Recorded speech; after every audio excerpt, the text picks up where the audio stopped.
We don't Few have to do seconds. anything. We just have to. Okay. All right. Good evening, everyone. Thank you so much for hanging on. I know we're a little late, but we were facing some technical glitches. But thank you so much for sticking around. We are live now, and we are live with Sonia and Vani, who are going to be discussing, transtemporal thrillers, transformation of the crime fiction with time with us, and Monica is going to take them through this conversation.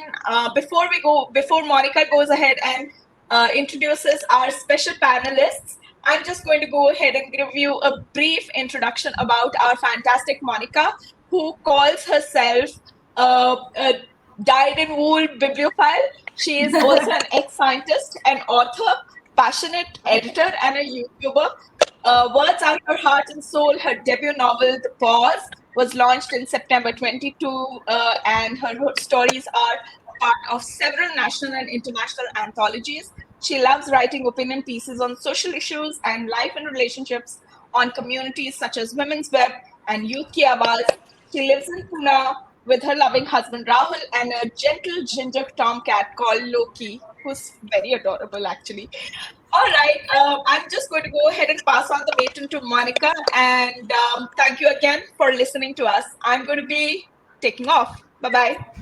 Thank you, Kajal, for that lovely introduction.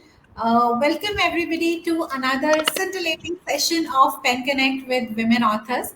Pen Connect is Penmancy's unique venture where we are celebrating women and their achievements in the Indian literary space. Our gifting partner for this event is Earth Basket with our very own 𝗦ci his𝗶𝗵𝘁. All right, before we dive into the session, I would like to introduce our guests to our viewers. I will just give out a brief introduction. Vani Kaushal is an international author, a journalist, and a popular columnist. She took the plunge into fiction writing after working as a business journalist for leading newspapers like the Times of India and the Financial Express. Vani's debut rom-com, The Recession Room, was released in 2015 to widespread acclaim with top-class reviews in all of the newspapers in India. Vani recently made a foray into non-fiction as well with her book Flowers Forever. It was published in United States by Los Angeles-based Worldwide Art Books. In her latest crime fiction novel Seconds Later, published by 𝗦ci his𝗶𝗵𝘁 Publications, she explores the other side of fame, infusing romance with elements of thrill. The novel follows Nikita Dash, a 19-year-old girl, a talented VJ, popular talk show host, and a national darling as she tries to untangle the threads of widespread popularity and its perils. This novel is steadily climbing up the charts, and Vani has been profiled by international media houses like Transcontinental Times, apart from the Tribune, the Sunday Guardian, Dainik Bhaskar, Indian Express, Yugmark, and Doordarshan. Vani and her new book have also been recently profiled by Cyrus Brocha on his popular show Cyrus Says.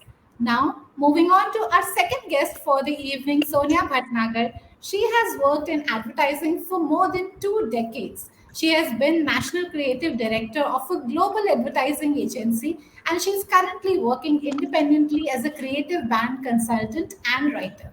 She is known for launching and growing brands like Pepsi Kurkure, Horlicks, Nestle chocolates, and Santur. Kurkure became a success story on her watch with ideas like Kya family hai, Teda hai par mera hai, becoming household slogans. She represented India at Cannes to participate in a panel sponsored by Google and 3% conference to discuss the changing role of women in creative leadership. She enjoys a good nap, as we all do, and loves watching and dissecting movies when she is not plotting her getaway vacation. Her debut novel, In Your Blood I Run, came out last month, published by Harper Collins India. It is set in 1936 British India, and the book explores themes like personal freedom, equality, women's writing, racial divides, gender roles, sexual conflicts, and femininity, even as it tells a galloping crime story to keep you turning the page. If you wish to know more about these Wonder Women writers, please get in touch with them on their social media handles and their websites. All right. Before we get into this session, I also want to mention that Sonia is going to give away 2 copies of her book, In Your Blood I Run, to the 2 most interesting questions put forth by you. Yes, the audience. So keep engaging, keep dropping your questions in the comment section, and I will pick them up as they come up. All right. Thank you so much for coming to our show. Thank you, Sonia. Thank you, Vani. Okay. Thank you so much, Monica. And it's lovely to meet you, Sonia. And can I ask you a question? Like maybe, I'll just sneak probably behind. I'll just type something on the Facebook account and Go ahead. Go ahead. what Ask a wonderful away. you have for your book. I mean, really, I will be checking this out like after this show. Wonderful. Congratulations. You just released Thanks. an Yeah. In Jan, it came out like beginning Jan. Thank you so much. I want to check out yours too. You wonderful. know? Yeah, wonderful. And thank you, Monica, for that lovely introduction. So wonderful to be here. We always But get. we couldn't hear you. Your voice was breaking. Yes, please go on. Yeah, I can said. you hear? Sorry, Vani. You go, Vani. I was saying that because of Penmancy, we always get to meet such interesting people. So, I mean, kudos to your wonderful platform that it's like I have myself, made such amazing friends on Penmancy. So, you guys are really doing a wonderful job. And today I meet Sonia. So, thank you so much. I meet Vani. I meet Monica. I'm looking forward to this. Yes. Thank you. All right, let's dive into it. So, I have read both of your books and I have absolutely loved them. I think one of the main reasons why, my reading experience was so enhanced was because they presented like 2 polar opposite settings for me. Vani, your book is a contemporary read, and Sonia's book is set in British India. And that's something that we will be talking about in this session, Transtemporal Thrillers, and how crime fiction has evolved through time. All right, let's start. Let me ask my first question. All right. Okay, so my first question is directed to the both of you. Why thrillers? What inspired you to delve into this genre? Vani, you can go first. I am a kind of a restless person, and when I read, I try to pick up books which sort of excite me and which keep me going. So I think as a writer, you tend to write books that you like to read, or there is some resonance, there is something that's going on there, and I don't think I can write historical fiction or. No, I have tremendous respect for other genres as well, but those are not that really get me excited. So my feeling with thriller, or I even if I write romance, because my next one is romance, I'd always write it in a format where it has to be an easy peasy read, and it goes very fast at a breakneck speed, because that's the sort of impatience I have, and I think that's the sort of books I read. But no harm writing tomes. I've actually enjoyed tomes also, which are like 700, 800 pages, and I quite enjoy those as well, but I don't think I can ever write a book that is like that big, like a Game of Thrones 7 series that pages. Yeah, so So, Sonia? yeah, so I hadn't planned to write a thriller, really. I knew that I was bursting to write something, but it all just came together. Of course, I love reading thrillers.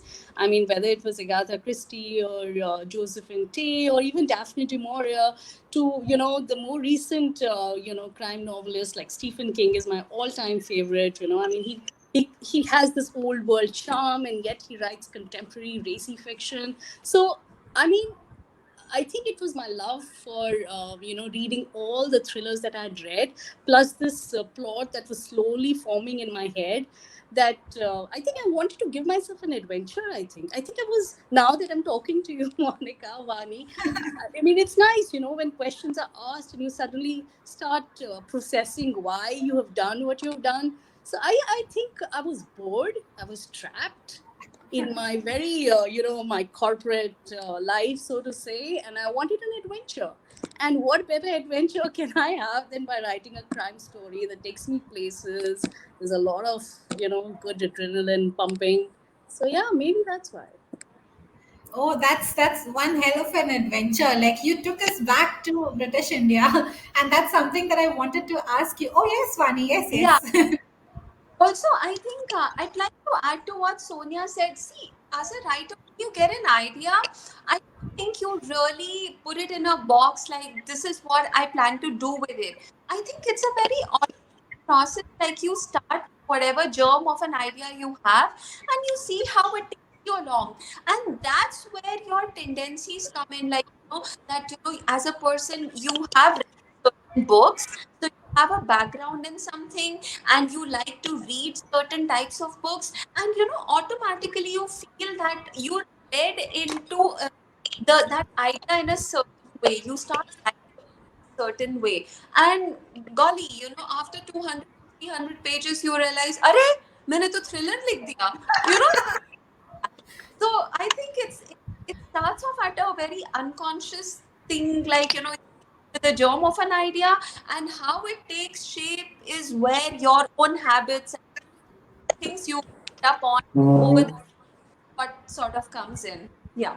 That's true. That's true. That's true. That's actually how I have found that readers always come to those ideas as writers, just like a germ of an idea, and you start writing, and then you go on and on and on, and it becomes a book.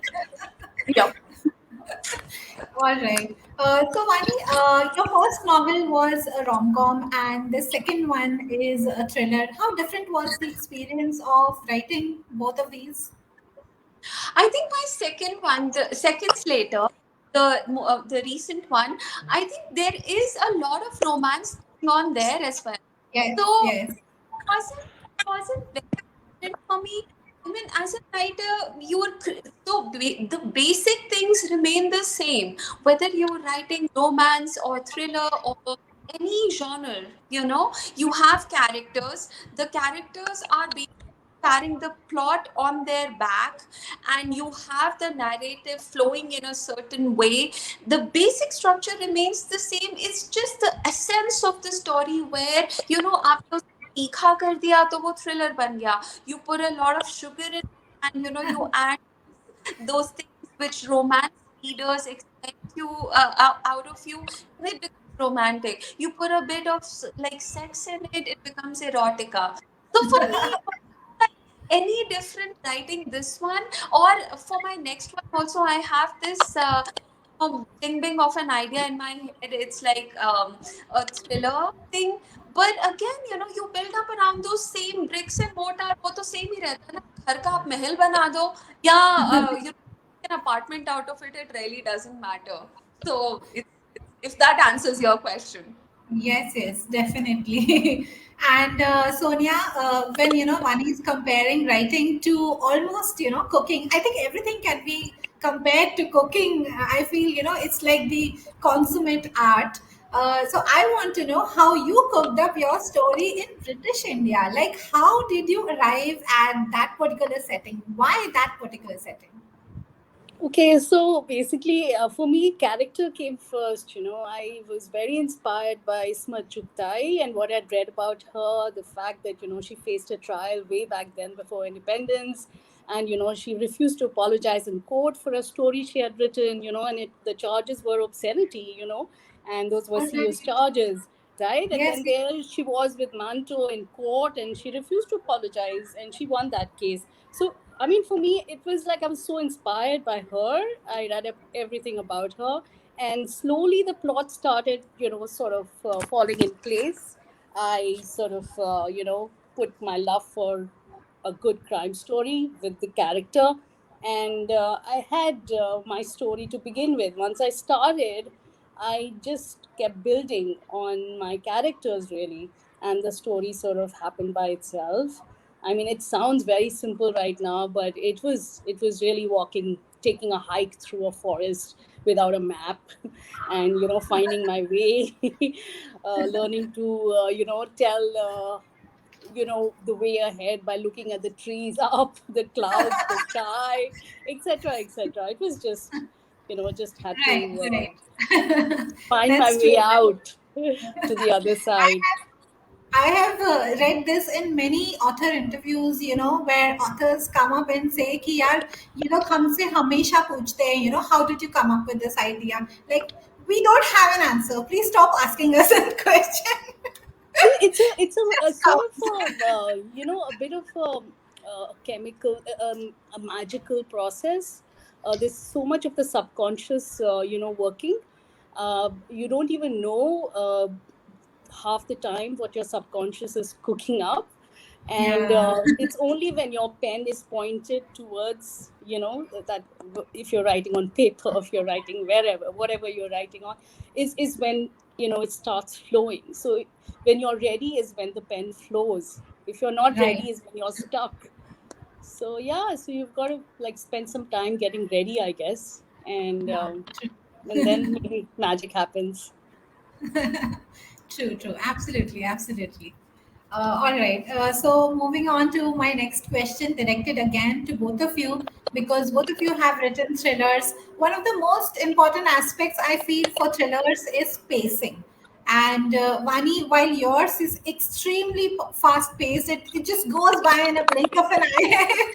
Sonia, yours is more contemplative, and it has pauses in between for the reader to think and wonder and to imagine and create. So I want to ask both of you, how does one, let's say a writer, balance this pacing versus contemplation? How much is too much contemplation? Because the reader is gearing up to find out what is happening, who is doing this and everything. So, Vani, would you please say something about this, how to balance that pace? Yes. So at least as far as I'm concerned, I like to my novels. They have to be very fast paced. I may be the slowest driver on the road, and I'm not kidding you as I say that. But when I my stuff, it has to be like it has to go at a break, and it's a challenge. So I take the challenge upon myself to make it easy for reader to understand, because I'm writing something and the reader is, then I'm a failure. So it puts you under a lot of pressure, and I also faced when I was writing seconds later, because there are scenes where a, a, a dramatic shift is not very palatable. Okay, so the protagonist has just been through an experience and come out of it in seconds. Like, how do you flip the mood and all? And it has like palatable not only for you but for the reader as well. So I was very aware of these challenges, but still, you've read that Da Vinci Code, you've read. I think a lot of thriller writers have that same challenge which I face. You just up you have to work on your skill. It just doesn't come to you very, you have to keep working on it. You have to somehow work around it. I don't leave time for contemplation. I just understand that this is something that the reader is going to get it as he goes along. But there is a pause, then that's it. The reader is going to put that book down and probably never going to pick it up again. So this is just me, when I'm writing what's going on in my, and these are the challenges I face. It's not very easy, but yeah, I mean, I try to do it. And if you say that you like the book and you could see that it's very fast paced, I mean, it's a success. Many readers have come to me and told me the same thing. So that means, maybe what I've done is okay. It's gone well with the reader. So, yeah. Yeah, I think, yeah, that's true, because they were, I agree, absolutely agree. And it's a huge thing for a writer to kind of admit and accept that, yes, there are parts of it which might be unpalatable, and the shift that is happening in the emotions and the time is kind of so fast that the reader doesn't even get time to, analyze what has happened, and the bag has already moved on.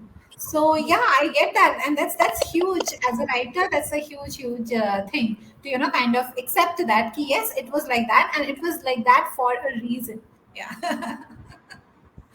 Vani, I would just stop here and ask you. I don't know why, but there is some kind of disturbance at your end. I don't know why that is. Could you just move closer to your phone so that your voice Yeah, is clear? Yeah. yeah, Okay. yeah. Okay.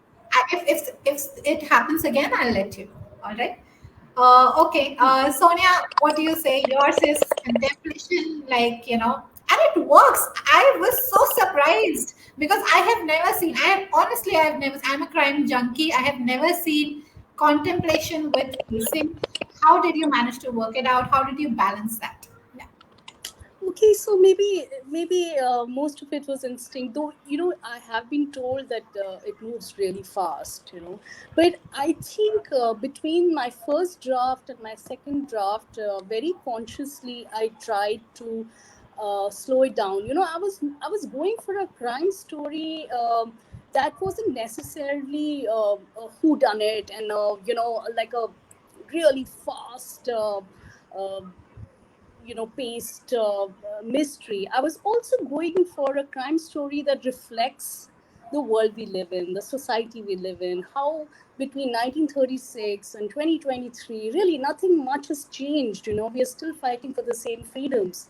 So I was trying to tell a lot through what was happening, right? Whether it was the class divide, whether it was the freedom to do the forbidden, um, you know with everything, I needed people to slow down, to sort of just underline a few things. I mean, and putting my main guys through a hell of a lot. I mean, they're running through the book, right? So that pace is there. That pace is not going to go anywhere. But I thought that when I already have that structure, which is already giving me pace, why not take the opportunity to just slow down here, there, use different devices, like even like Sitara's device is a little bit of magic surrealism. Okay, that slows down the plot, right? And then of course Does, I yes. yeah. So and then as you write, you figure, so like Shimla.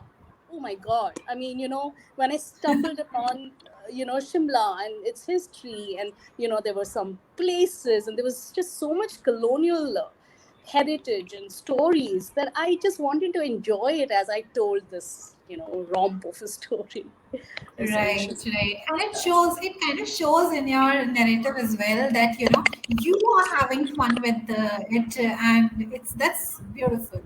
And we have a lot of comments coming in for the both of you. People are asking, what are your favorite genres to read in? And they also like, Natasha is saying they like the names of your books, your titles. Would you want to talk about your titles for a bit?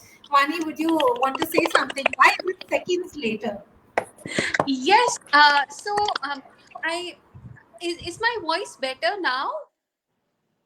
Can Yes, you? yes, it's Yeah. better. Yeah, It's yeah, better. it's very clear. So this is my latest book. I hope you can see it. I don't know. So I'm actually joining from my phone. I can't really see myself very nicely. This Yeah, book is same called. here.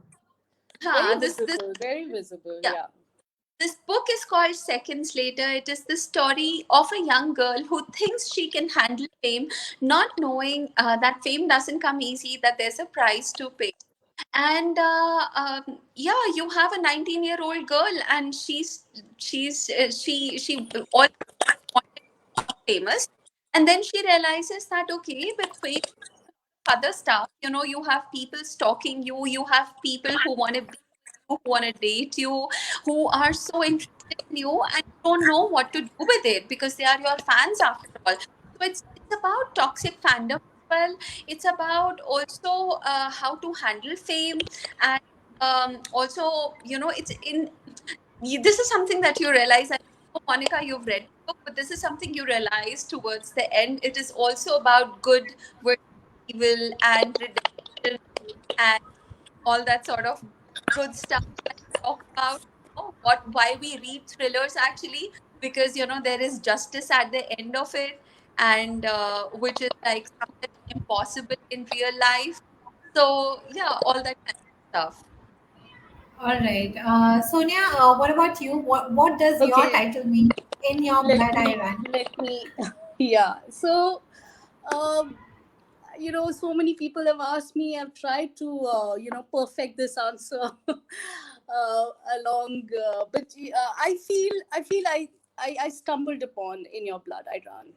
I had started with all sorts of working titles, including The Caged Bird Sings and Murder in Shimla, and I tried all sorts of permutation combinations, and then I don't know, this just fell in place. I think I was trying to say that Sitara runs in everyone's blood in the story, and it was. I wanted something universal, and yet I wanted something very sharply sort of attuned into the story that I was telling, and it just fell in place. I think I went to Kochi Biennale, and I attended a really superb exhibition, and it had the same, sort of lyricism to the exhibition. And as I walked out of it, I had my title, In Your Blood I Run. So then, not very That's coherent explanation. But I yeah. actually kind of love it because it's like aptly intriguing as well as enticing. And I agree with you when you say that Sitara runs in everybody's blood. I loved that sequence, by the way. Oh my God. Can you just, sit with me for like 3 hours and talk about your book? And you, Vani, like separate sessions with Monica to just talk about your book. All spoilers. That makes me so happy because whenever you're writing a book, it's a process. Like I spent 4 years writing this book. A year and a half was spent, Excuse me. Sonia, could you mute yourself, please? Thank Okay. you. Yes, Yeah. yes, Vani. So it's like a journey that you make with every single book. And if you have a reader telling you at the end of the day that they were able to connect with the characters, with the voices, with the plot that you've written, with the themes that you have dealt with, I think there is nothing like that for you Yeah. as a writer, because when you're in the writing process there is a lot that's going on.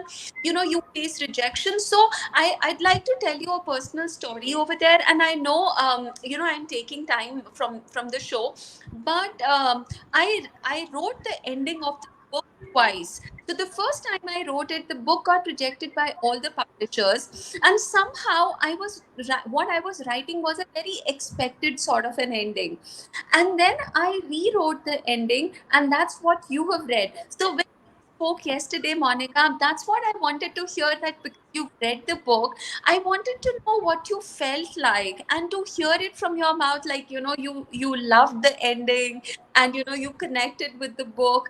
It was so heartening for me. So that's what I think keeps you going as a writer. And somebody comes and tells you, oh, I want to sit with you over a cup of coffee, we're going to talk about the book and the characters and the plot.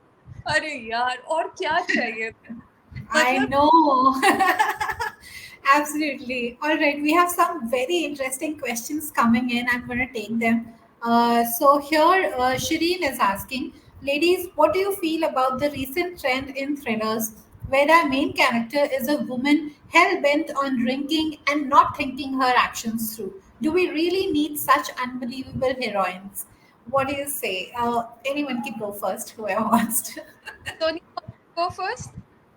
Yeah, sure. I don't know why would you imagine that's unbelievable? A woman who is self-destructive, uh, drinking, or has some sort of other issues. It's not unbelievable. I wouldn't say that. I think women have to become more interesting in fiction as we go along, and if that means that they're flawed characters, so be it. Ah, Let them figure right. themselves out. Let's figure them out. It'll be more interesting. I don't think we should categorize them necessarily as people who shouldn't drink or who shouldn't be self-destructive. No, I think what she is asking is, I have read some books where, in the name of, strong female leads, that's the only trait given to the female character. Like, she drinks and she kind of does, takes wrong decisions. That's the only trait given to the character. I think that's what Shireen is asking, that, you will have to have like multiple personality traits to make that character more believable and more realistic. Sorry, I missed that. My dog sort of just got in, and No problem. I was saying, I I think, totally missed uh, that. yeah, no problem. I think what Shireen is trying to ask is that in many recent books, we find that drinking and not thinking her actions through is the only trait given to the female character to make Oh, her, appear strong. So, oh is yeah, this yeah, something? yeah, yeah. Yeah, it's Uh, becoming a little stereotypical, is what you're saying, right? yeah, The fact that, yeah. I mean, it's so easy to pin her down as somebody who's drinking and not thinking her actions through. Yeah, that's lazy thinking, and obviously, we would be so bored we wouldn't pick up the second book with a character that was like that, right? I mean, Absolutely, yes. they don't have a, sort of way in hell to become successful fiction writers with a stereotypical character like that. I would Yeah, imagine. yeah. Vani, would you want to say something? Yeah, I mean, I think what Shireen is referring to is this a girl on the train kind of thrillers that have recently come in, where Yeah, you yeah. that the I think it's not just about, I think I find it very believable, and uh, it's like, giving enough, what Sonia also said, her views quite resonate with me. Giving enough flaws to your protagonist, to make things complicated, basically. So a thriller starts with, there are enough complications built up early on. Slowly and slowly you find things becoming easier for you to understand as a reader, and in the end, solution. So I think it's just a part of the process, can you hear me? Yeah, yeah, yeah, you're clear. Yeah. So just giving your characters enough flaws. However, yes, on level you would be like, those are not the sort of women you see around you. So that is interesting, because I mean, I meet like I have hundreds of friends, and they are not like that. They don't drink, they don't go on parties, and they don't come upon, murder scenes and all that. So I think that's where the craft of a writer can be questioned, if at all, if I say so. That if he or she is not able to make you believe in the character, something that, is the lack of a writer. But yeah, I mean, as a character, well, why not? I think that character is just as good as a character who works in office, like my the protagonist of my novel. She works in an office. She's a popular VJ who works, so I haven't given her any flaws, like, she doesn't smoke, she's not a party girl at all. And I think she works perfectly as a protagonist. So it's your craft that comes in there. But also, as I say that, I see that trend a lot. You see four more shots. You see a lot of these Ah, depictions of modern women. I think, I don't know. I sometimes question, like, are men writing them? Because, like, just because a man does not quite understand a contemporary woman, so he tends to think, "Arey, smoke karte hain, drink karte hain, so that's what makes a contemporary woman." Hello, we are very intelligent, we are very forthright, we are very grounded, we know what we are doing. So, make women who look real, who behave real, who you can, not just whatever comes to your mind. So yeah. I think what Vani is saying is, really makes a lot of sense. A writer can make her character, drink, be a raging alcoholic if she wants, to write her like that. But as long as she's believable, and she's believable not just because she's a raging alcoholic, she's believable when she does the little things that make her a human being, that make her conflicts relatable, that make her want you to root for her, to care for her, or not care for her, for that matter. I mean, you as a reader have to get involved with that character, right? So that's not as simple as just, making her an alcoholic and getting her all, self-destructive. I mean, if you're just going to copy a character, nobody's going to find your character compelling enough to, get invested in. So that's where the hard work is, right? That you have to make it all believable finally. And that's where your craft as a writer comes in, I think. Yeah, that's true. All right. When we are talking about characters, let's delve into your protagonists a little. Vani, your protagonist Nikita is a contemporary as contemporary gets, and she is relatable to the modern women. And I want to know how you modeled her character and her personality so that she's relatable to our readers and she stands out. That's something that needs to be there in a character, in the protagonist especially. So how did you model her? I think this is also one of the things that writers Sonia, could you please mute yourself?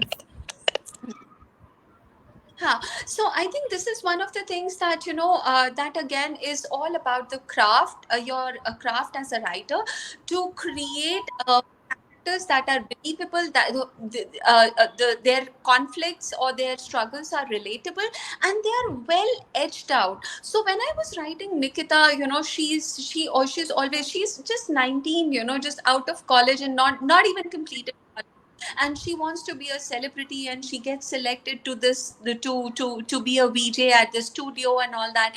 I think for me to write a teenager, a contemporary fiction and teenager, I'm not a teenager anymore, but I see teenagers around me, and they have this they want to do something, they have their parents against them. So I had to make it all very believable, and I had to put it together in a way where even if a 50-year-old person reads it, she can relate to the challenges that this girl is facing.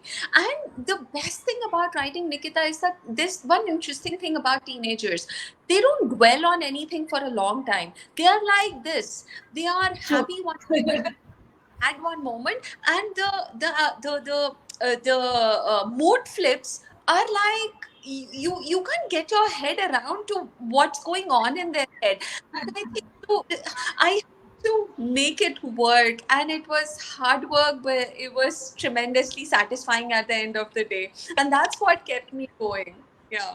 Yeah, I remember hating Nikita at certain points in time. And like, oh my god, how stubborn is she? Like, get a grip on yourself. She is. But also, the challenges that she faces were the challenges that I faced.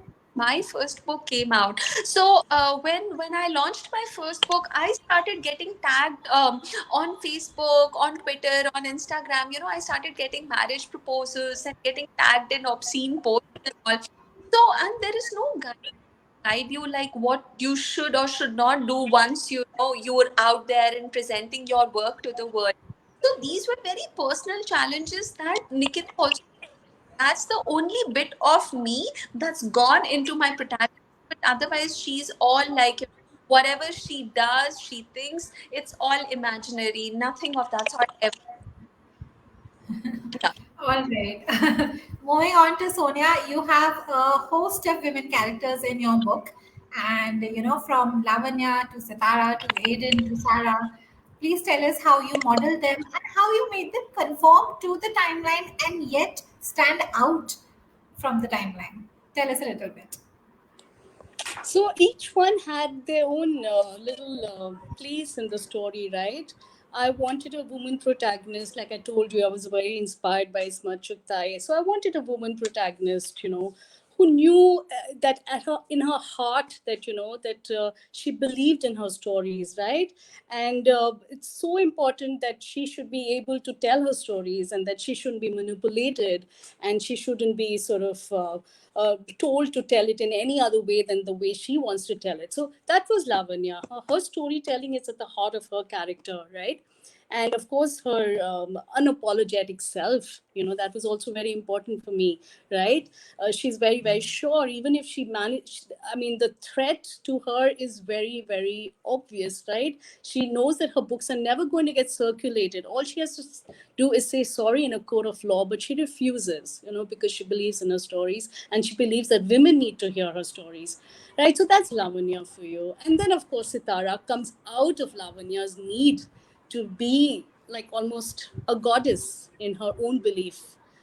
She's also led a really difficult life, and for her freedom is also very important. And even if it is in the throes of the end that she faces, that she discovers her own freedom, so be it.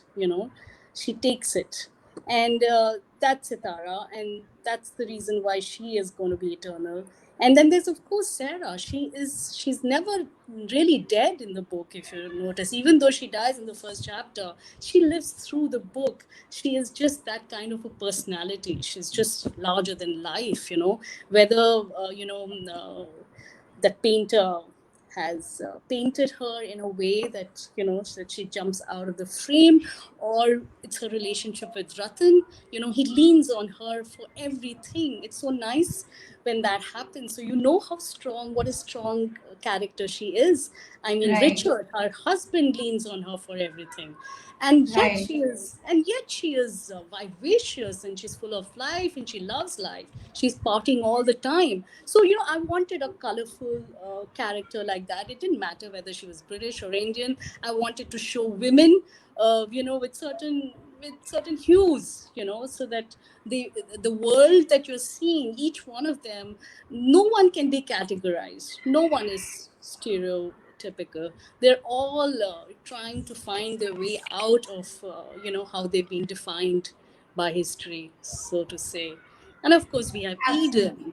We have Yeah. Eden, and she has her own story to tell. So each Yeah. one of them are trying to do it, trying to tell their own stories their way, and not the way anybody else wants them to tell. It's definitely not That's society. absolutely true.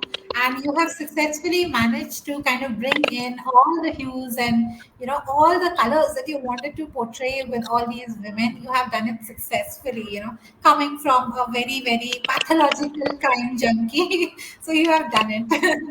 All right. I'm gonna take a lot of questions have come in between. Okay, I'm gonna take okay, Rashima is here and she's asking Vani, there was an incident that inspired you to write this book. What was your biggest takeaway from that incident? What would you say to other young girls trying to deal with fame and its other side?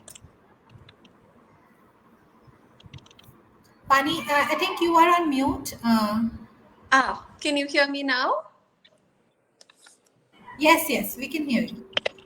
Okay, so there was never an incident that happened that inspired me to write the book. However, there was um I I had a feeling. So this is how this novel was actually born, and I'm not lying over there.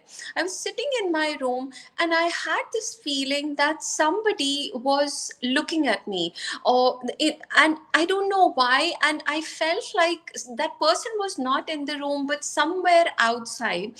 And I have been stalked. I have been stalked. I mean, we have stalked people, and we've been stalked. That happens all the time. And I don't know why, but I felt such a fear go down me. It, like, I felt it in the pit of my stomach, and I felt so vulnerable in those few seconds. It was like, as a woman, when you feel vulnerable, you don't know like what you're gonna do, how you're going to extract yourself out of that situation. And I remember incidents, when I was growing up, we were just going to for your tuitions and all, and there are people stalking you, like boys and all stalking you, and you don't know what to do. So it was one such moment, and there was nobody there. There was nobody. I was very aware of that. But this one time, what I did was, I did not allow this fear to just, I didn't shove it under the carpet, and I just felt it completely.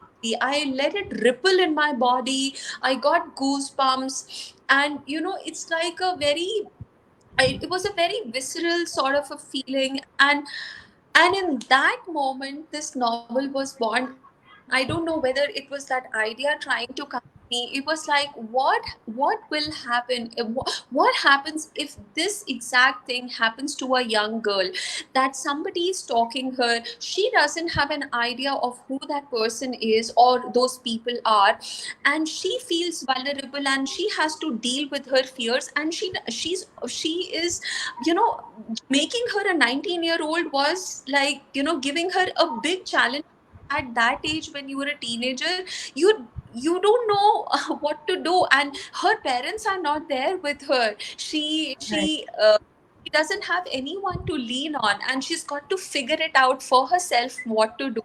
So I think that sort of increased the complexity for the character. But yeah, this was one incident that sort of inspired me to write the whole book. And once I leaned into that idea, Monica, I'm telling you, once I leaned into my feelings, the whole sort of characters, the voices, they just came like that. I could hear Sameer. I can still hear him in my head, and I could just it flowed beautifully.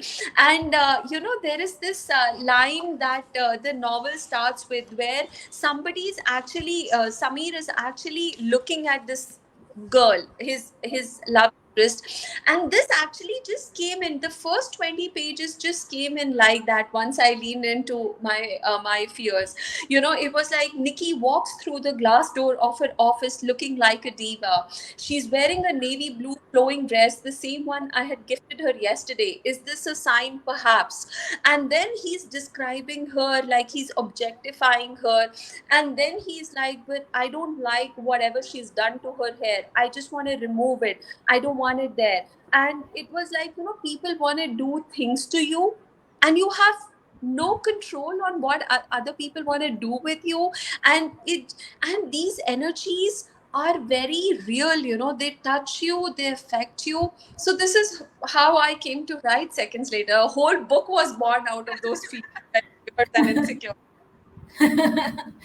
Okay, let's take another question. I'm going to come back to this experience that you have shared, Vani, if time permits. I have to take some more questions. All right. I think we'll take here this one. Thrillers require some serious out of the box thinking. How do we ensure enough creativity and intrigue in the story, all the while ensuring that it comes off as totally believable? I mean, in the fantasy genre, one can go all out and make anything happen. But thriller as a genre requires very delicate balance between fiction and reality.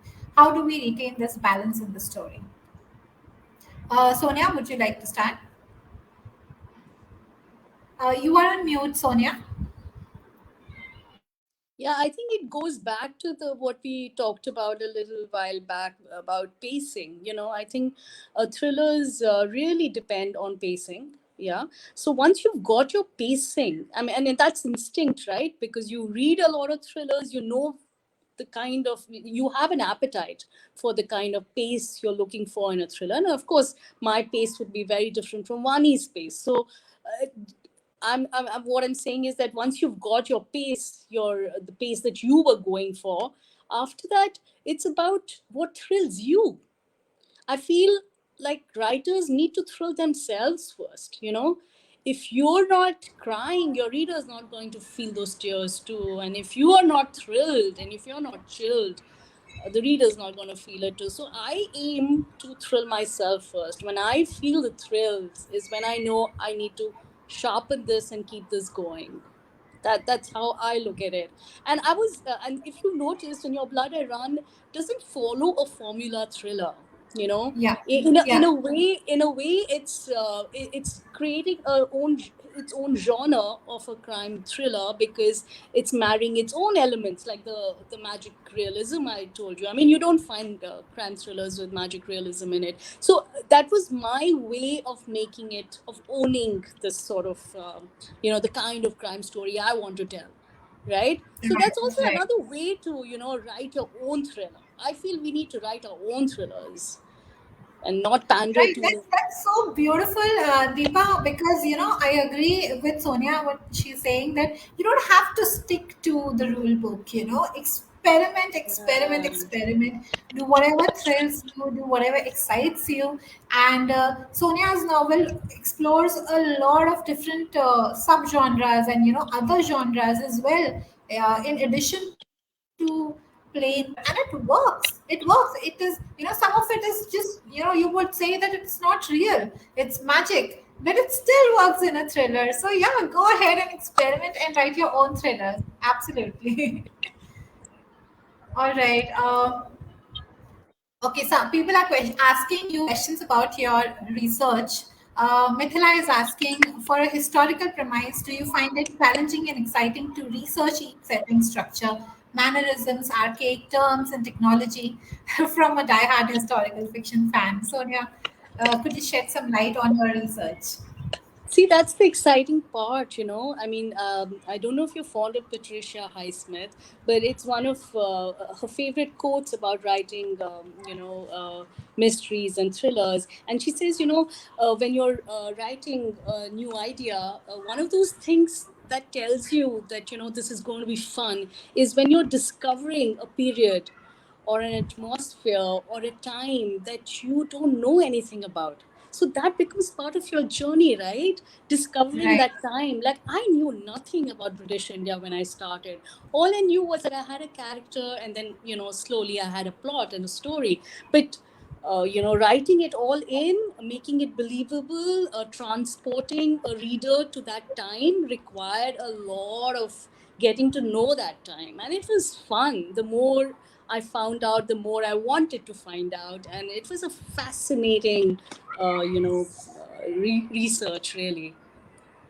Yeah, I think, see, other questions about research. Do authors need a unique point of perception to pen thrillers and crime stories?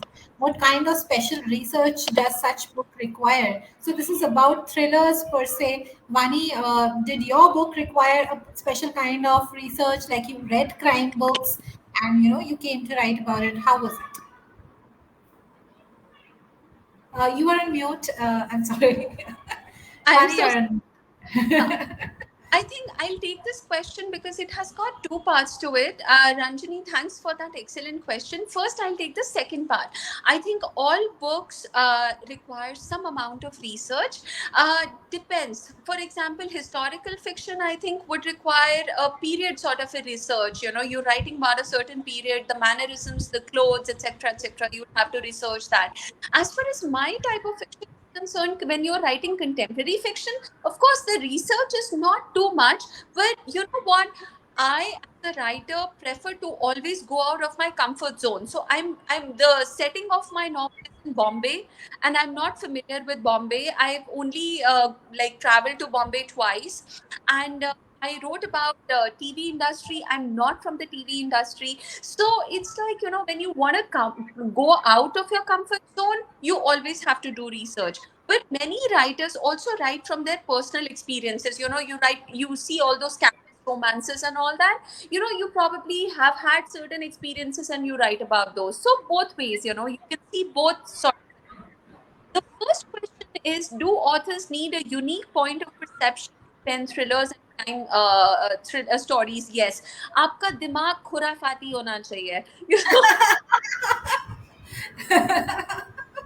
That's just as simply stated. You've got to see a story where nobody sees a story. It's just that your mind works in a certain way. But again, when you write thrillers, I think when I write thrillers, I like to draw a line. This is the amount of detail I'm going to go in. If so, for instance, there is a very visual scene in my novel where the protagonist gets molested, and it was like, it was very tough to write that scene, and I was very aware that it's going to trigger a lot of people, and because it was very triggering for me also, so I have to draw a line like, this is what I'm going to write about, and this is something that I'm going to leave to the imagination of the people, you know so I think that's where your basic craft comes in. Like, okay, you draw a line, what you're going to. So in thriller writing, you have gore, you have violence, you have legal thrillers, psychological thrillers. I think the challenge is not to explore those ideas as much as it is to in how much detail you want to go in. Right. So Right. hard-boiled, so for instance, hard-boiled fiction, you would find all sorts of gore and violence and crime over there. That wasn't really what I was willing to do. So it's just that. All I, right. I also Sonia, I yes. also just want to say that you need a unique point of perception to write anything. It's not necessarily thrillers or crime stories. I mean, and you know what? Everybody has that already. We are all different. The way I write a crime story will be very different from the way you will write it. So we already have we come, with our unique points of perception. So trust yourself and just let yourself go and be yourself. Most importantly, in your writing, be honest, and Right. you'll Right. have a unique sense of perception. All right. I'll take one more question. It is by Shashikala. She's asking which POV works better for thrillers? Are there any thrillers in first POV? What elements work well with first POV? Sonia, would you like to say something about this? I think uh, yours is first POV. First POV, you mean first person? It's a Yes, first narrative person. style. Yes, yes, yes. Okay, Yeah. no, mine is not first person. I mean, I hope my next book is first person, but my book is right now. My narrative style is third person. Third person. So All right. Yes, it's yes. Ratan does this, Lavanya does that, Ha, Sarah does that, ha. right? So Ha, all right. yeah, Yes, yeah. So Vani's book is first person. Yes. all right, okay, Ha, ha. yeah. Yeah, Shashikala Vani's book is in first person, and I personally feel that first person works kind of when you have a single focal point to follow in your thrillers. Vani's book has three major characters. Yeah. My book has four characters, and all I Ha, have a first person POV for all of my characters. So this was tough to write because one moment I was a 50-year-old man, and the second moment I'm a 90, and the third moment I'm a 30-year-old. I had to get into the brain of all these people and make it so authentic. Like at the end, if you read the novel, I'm sure you've read it, Monica, you'd feel that you know exactly what that person is thinking, and it was mighty interesting. And I will do everything to sustain that, because that way at least my reader knows what's going on in each person's head, how that person is thinking. yes. And Yes. I find it better as a writer to do it that way. And I think my readers found it like teeny meeny bit difficult to connect with that, like in the initial 4 pages, but after that they was like it was smooth sailing and we knew what was going on in each person's head. So yeah, that's win-win. Yeah, yeah. I think for Sonia as well, she has a lot of characters, and even though she has used the third person, I think it works beautifully because there are these elements of magic surrealism that you were talking about, and of course, I want to know more about the tigress motif. Can you please shed some light on that? Yeah. Also, for our viewers watching this, there is a tigress in the story. She keeps coming in and out of the pages. Sometimes she's in real, sometimes people are dreaming about her. And I want to know what Sonia wanted to tell through this tigress. Please. Again, uh, the tigress is within, right? True. In So your book, nothing it's on happened. paper, it's I real. hadn't I hadn't intended it to happen, but when you start telling a story, some things take over. So yeah, the tigress took over. She made sure that she wasn't just a guest appearance in the book. She made sure she kept coming back, and so I had to confront the tigress within. Really. Yeah, that's all I can say about her. But yeah, she is. There is a force that the tigress has, that is a force that every woman has. Don't you Right. agree? Absolutely, absolutely, absolutely. And Yeah, Kajal, so no, maybe it's not maybe a she's spoiler. Kali. People are screaming over here. No spoilers. It is not a spoiler. It is Not a a hook. spoiler at all. I'm I giving made you a sure. hook. I made sure that I've given you just enough intrigue for you to Yes. discover this tigress. But Ha. yeah, nothing I've said is going to spoil this for you, because the tigress is like one of my favorite bits of the story. Yeah. Manoshi is asking, was the tigress something like Richard Parker? Manoshi, read the book. I would say we cannot talk about a lot of things over We here. cannot.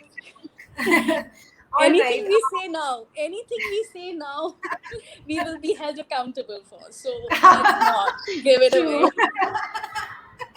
Readers will rain our parade saying, you gave us Yeah. spoilers. Yeah.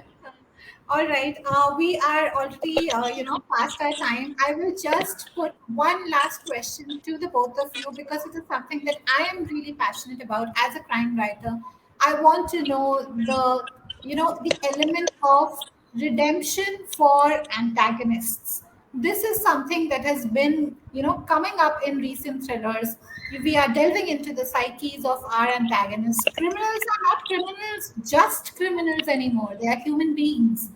So we want to know why they are doing certain things. And both in your books, you have explored this concept of redemption. Some are very overt redemption arcs, some are very covert redemption arcs.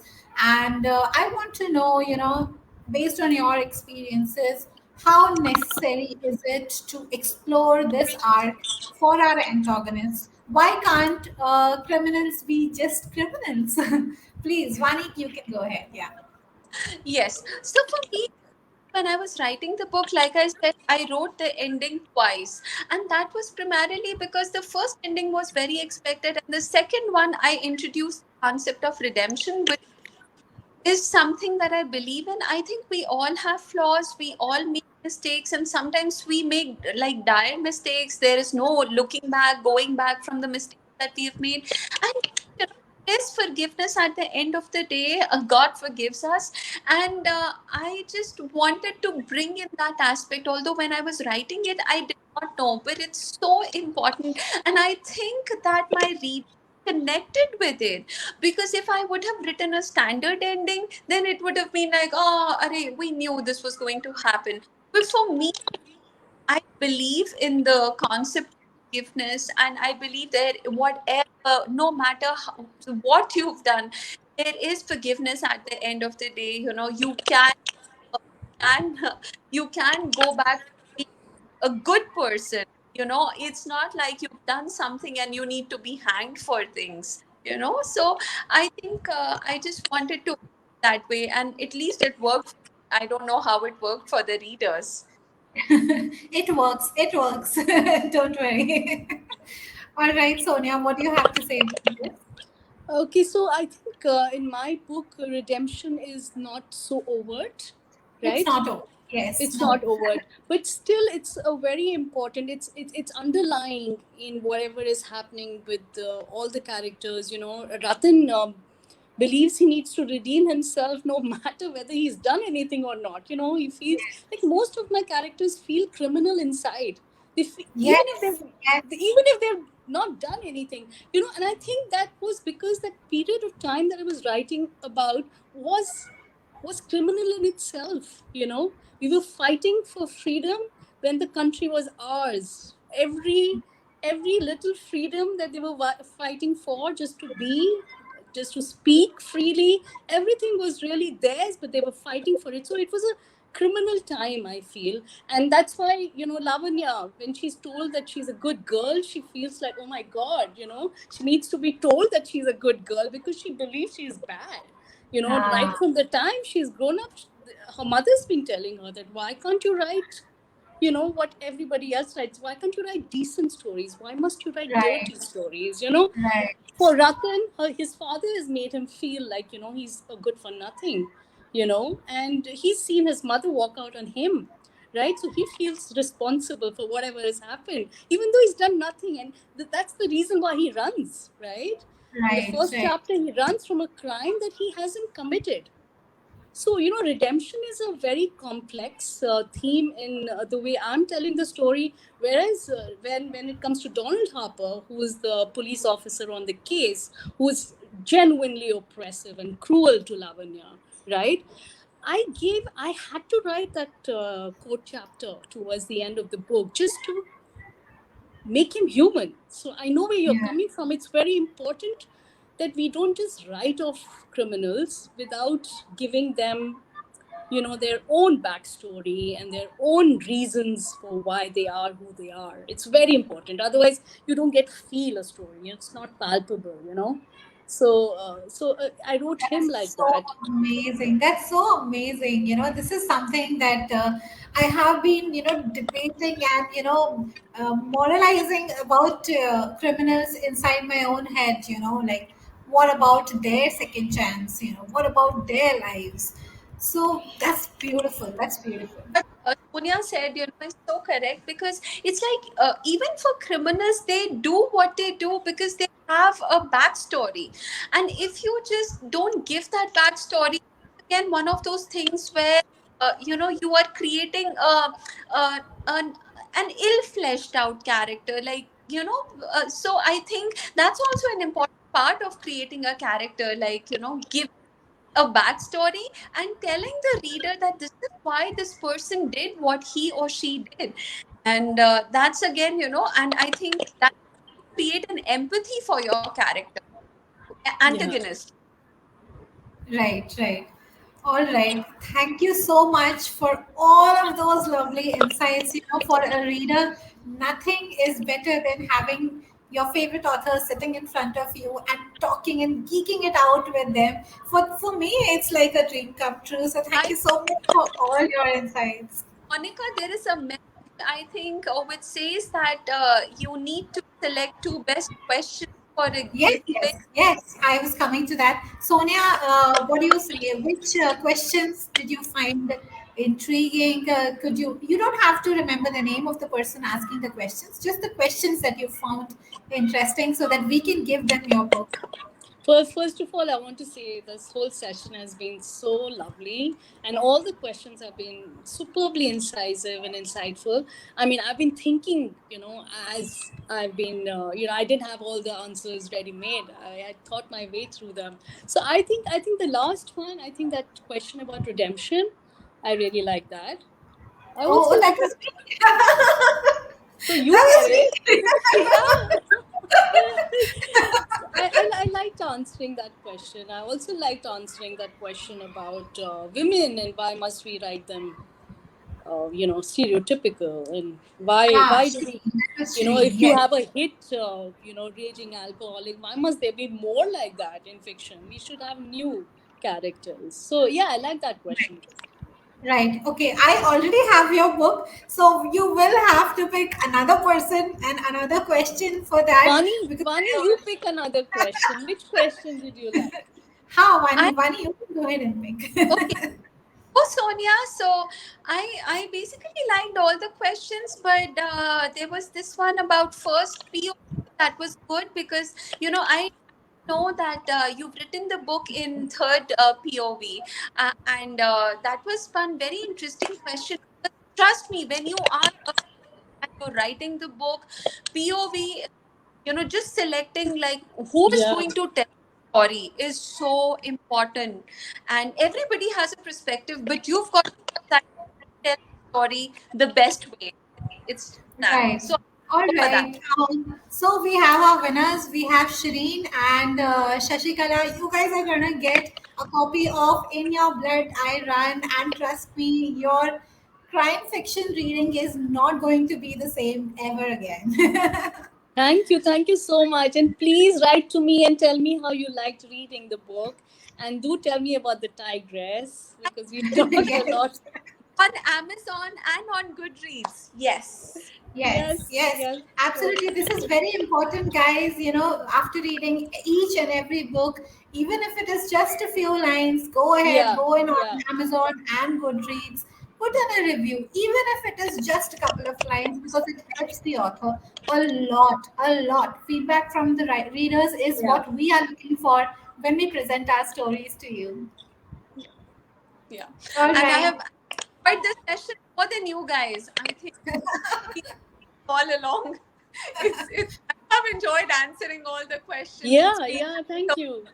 Lovely thank you. Friday evening. A start to a lovely Friday evening.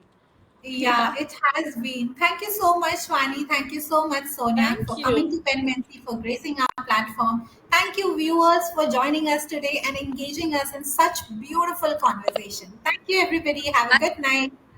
Good Bye. evening.